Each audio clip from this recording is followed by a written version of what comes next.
profit. Ooh, big deal. Um, Congratulations. Thank you. It was a lot smoother than I thought. Yep. So now we can kind of promote ourselves as that, and I've, you know, started like an account and a GoFundMe, just so that more incentive, more incentive, for people to donate or give what they can, and feel like it's. And I'm not saying we weren't legit, but you Sure, know, sure. um, just to help with the cost, since most of our projects we just get paid out of pocket.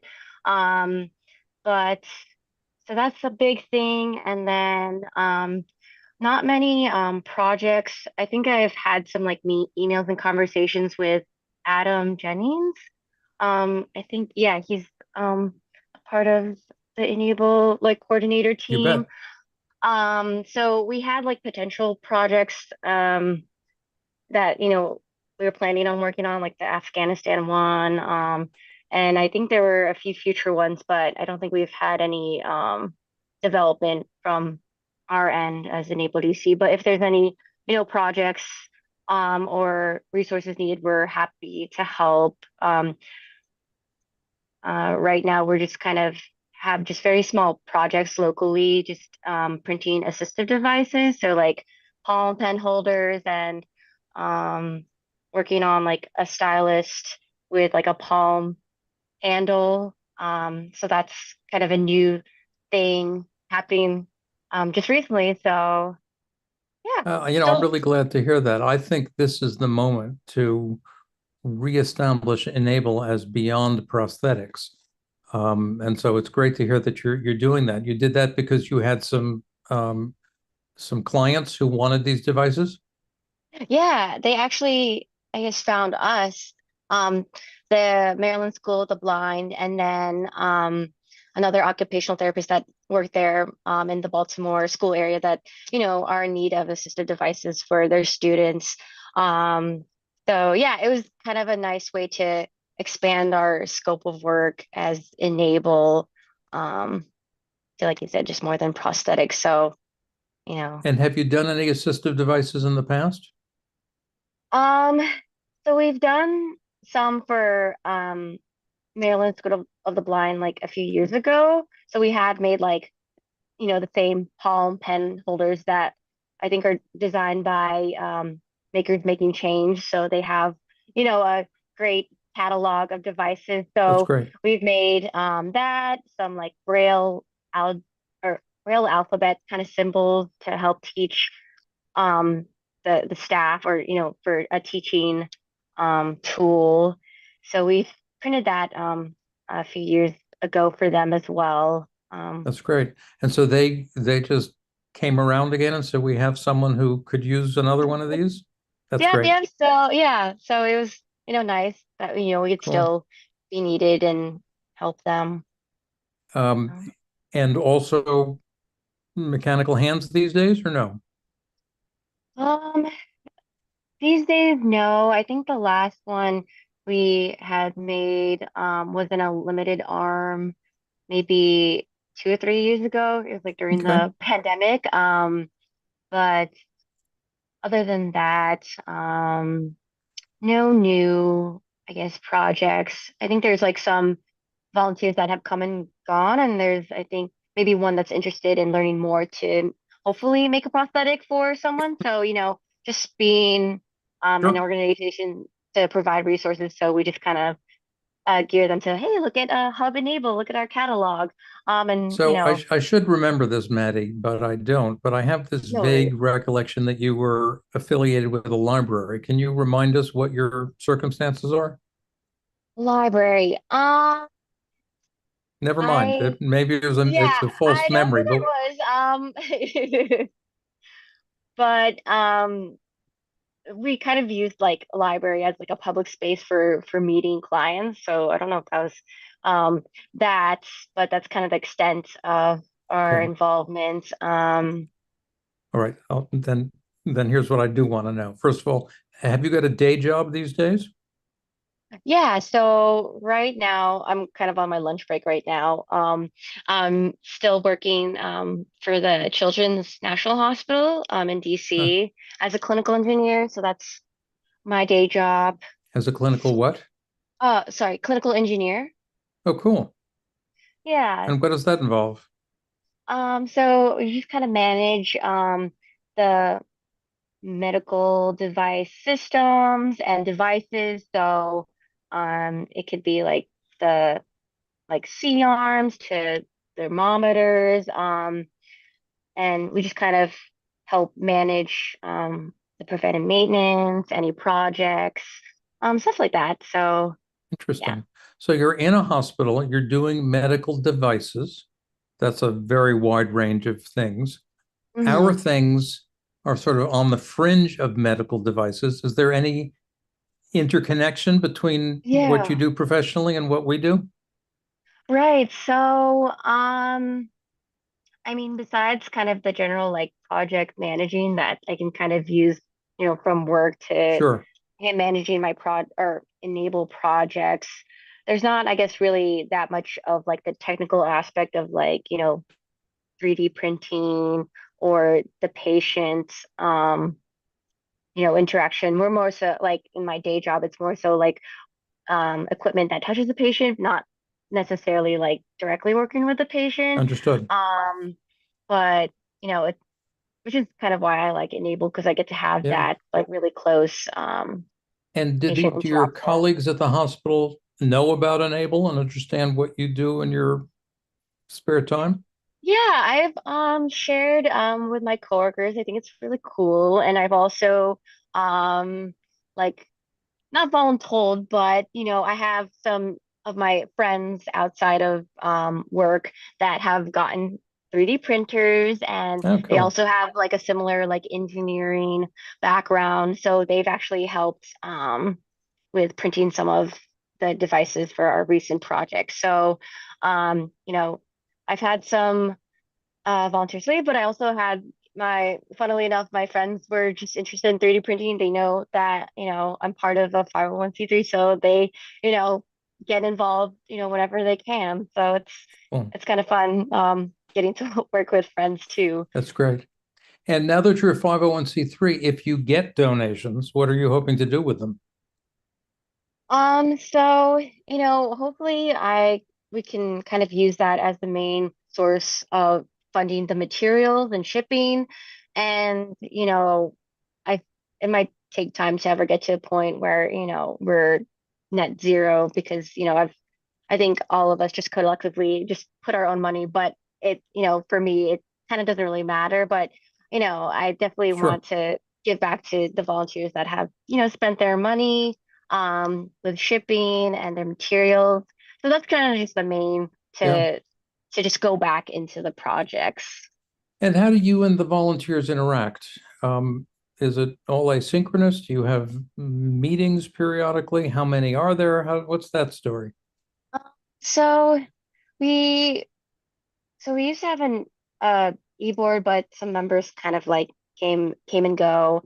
So we used to have quarterly meetings. I still have a secretary that we kind of like still meet quarterly. But right now, just with how like minimal like projects are and just like a few people I guess that are interested or want to engage.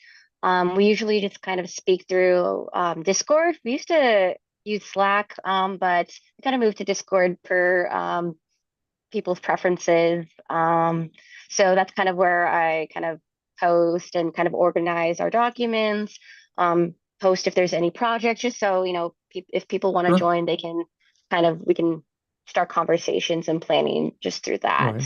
So do you have a sort of a core group of usual suspects or regulars? Yeah, I have they've changed over the years. Because we've had some like high school students that, graduated, moved a different place, but they did, incredible Cool. work. And then new people that joined. So it's um there's like the core includes me, so it's just like a Yeah, well, Like that's maybe what like it takes. a handful, It but takes an anchor who's persistent, and then people can attach and then move on to other things. yeah, But yeah. you've been doing this for what, probably around 6 years, I'm going to guess.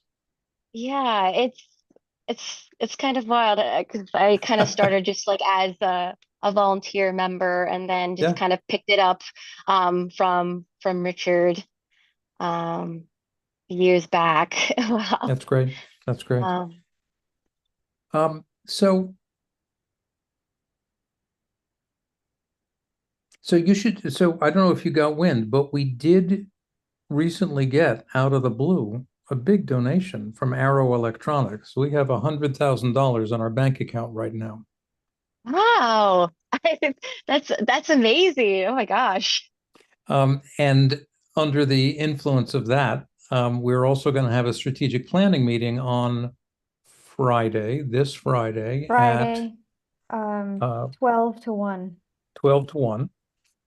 And we have a number of things that we're going to be talking about, but it's a good moment for us to take stock of the state of the organization and see what we want to do. I think we definitely are interested in establishing this beyond prosthetics thing.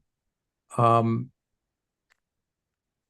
we're also going to have to review the matching program. Let's talk about that for a second. So, in your case, you're getting the cases that you get not through any fancy schmancy matching system that we have, just because of the relationships you built up over the years. And by Yeah. the way, does the Maryland School for the Blind have other opportunities for enabled volunteers to contribute? Or Um, I guess I haven't explored, I guess, beyond what we've made so far.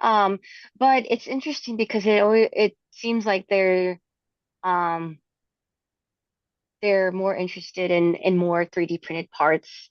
For example, the other project besides like the palm pen holder, it's like a locker adapter. And I think someone hmm, from the school had designed that file, and we mhm. just provided the means to print. So I guess that's something that I could, or Sure. just thinking out Well, loud to I'll see. mention a few other things. I've been interested in the blind as because you can print tactile devices with a 3D printer. Hmm. Um, in particular, apparently Braille textbooks are available, but they often don't have the diagram. So for science textbooks, for example, the graphs are really important. Um, if they're line drawings, it would be relatively easy to print tactile versions. You can print on a paper. Hmm. And so then instead of embossing, you've got all of that. So that's has always struck me, that Braille tactile illustrations, not Braille, but tactile illustrations would seem to be a really interesting opportunity. You might talk to them about that. And I Yeah. mentioned all of this because we want to figure out what would be some good projects to support. So it is a moment for you to think about. You're a project manager. You've got these connections to the hospital and to um, the School for the Blind in Maryland, and you're in Washington, D.C. So I'm inviting you to think about all of what I've just mentioned and the following, which is that Jeremy and I, who have been sort of the anchors for e-NABLE Central for a long time, are both working increasingly on other things. Adam Jennings, Sarah, um, Jason represent the beginnings of a new leadership team. You're a keeper. You've been in it for a while. You're in Washington, D.C. I really want to invite you to think about coming to the strategic planning meeting, but also thinking about whether your own career trajectory and ambitions puts you in an interesting position to think about taking a leadership role. Just an Yeah. open invitation to think Yeah. boldly. Yeah. No, thank Okay, you. cool. So I guess the other question worth asking is, are there other ways and money is sort of an obvious one, but again, it's going to depend Mhm. on what's it for. But are there things that the global network or the American or this sort of core team could be doing to better support what you've been doing in Washington for a while? Mhm. Um, yeah, besides, I guess, money and materials, I know that I've been like talking with Adam, but I think it's just trying to find um more projects or just what's, the best way to do so. Um, like I mentioned, the projects that we've had recently, and they actually found us, I think, through the website because Mm, I think they knew of e-NABLE and then they looked at the chapters that were closest and then they kind of used our email address. So that's, funnily enough, most like 99% of our projects have okay, been there. The most recent prosthetic one, I think, was the first one that I found through the Web Central, and I think it was assigned to someone else, but because we were closer, we kind of adopted that that's great. That's great. project, um, which is what Let, I like about DC because it's a really central place that's near yeah.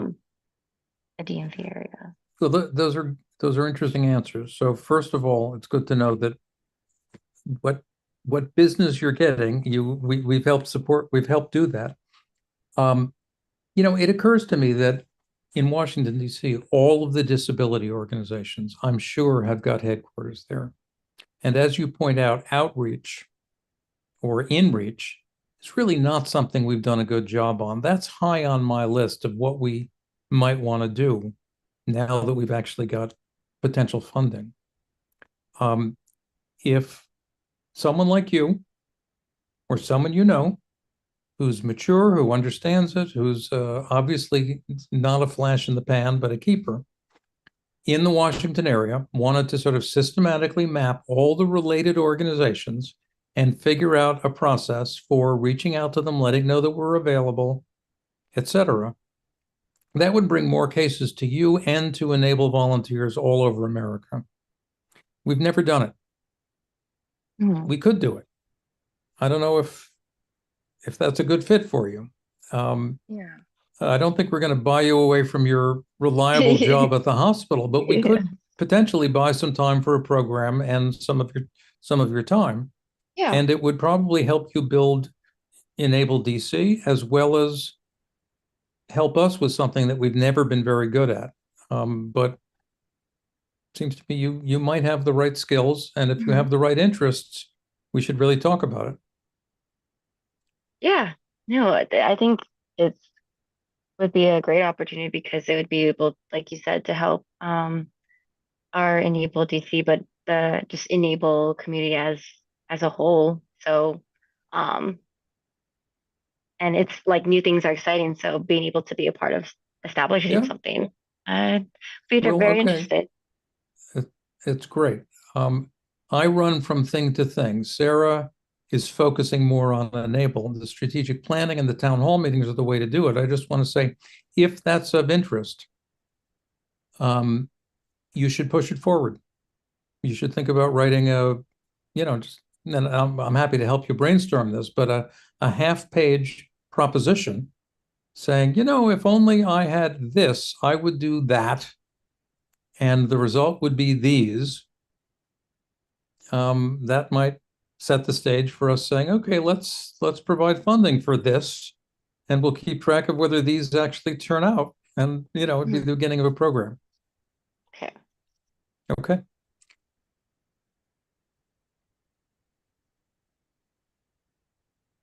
that's where we're at. It's good. Awesome. Oh, I did have Yeah. another question for you on another note. You're in the DC area. Have you any news of Maria Escuela? No, I haven't You heard. remember Maria? I do. I remember my last interaction was at the e-NABLE Con and going to the 3D Yeah. printing conference. I She's down in that area, last I heard, but I haven't heard anything for several years. So I just thought I'd check. Yeah, I haven't heard. There's also that makerspace not far from there that was pretty involved with e-NABLE, um, Um, but I don't remember them. But okay, so I'm just doing the local gossip. Do you have any other connections to update us on? um, nope, those I guess are the main Okay. connections. You're not in I touch with mean, any other chapters, etc. um, so in the past, yes. So, especially during the pandemic, I think the last big effort was with Eric from Marymount University. So we kind of Yeah, tag team to do the face shield. So that was um, that's right. a great collaboration, and we were able to get funding from the masses just because Oh, this is that's such great. a nation wide problem. So that was um, That's a great cool. experience. Eric, I think, is coming to this strategic planning meeting on Friday. Okay. Sarah will correct me if I'm wrong. And is Yes, going he's coming. strong at Marymount. So that's a connection I'd Yeah. suggest you plug into. It might generate some possible projects, and I just think it's good for people to know about each other. So Yeah. cool. Well, it's great to catch up, Maddie. I've run through my Yeah. list of standard questions. Do you have any questions or things you want to tell us about? Um. Um. Sorry, I like was I looking at just the sent comments. I just sent a message. Oh yeah, you can do the enable DC Okay, one. I'll use that Yeah. one. Great. Yeah. Thank you. No questions right now. I'll have to check if I have any other prior meetings, but I'll I guess let you guys know Okay. if I have any scheduling conflicts, but I definitely do want to um get involved with the conversation or Well, that's great. And please, seriously, do think about acting as our ambassador in Washington, D.C. to these other organizations. Um, it could really open things up for us, but you yeah. have to really want to do it and feel that you're the right person to do it. I think you might be. Okay. Well, I'm open to definitely explore it. Okay, So cool. All right. Good to talk to everybody. yeah. All right. Thank you, John. Thank you, Sarah. Thank you for coming. Yeah, no Great. problem. Thank you for having me.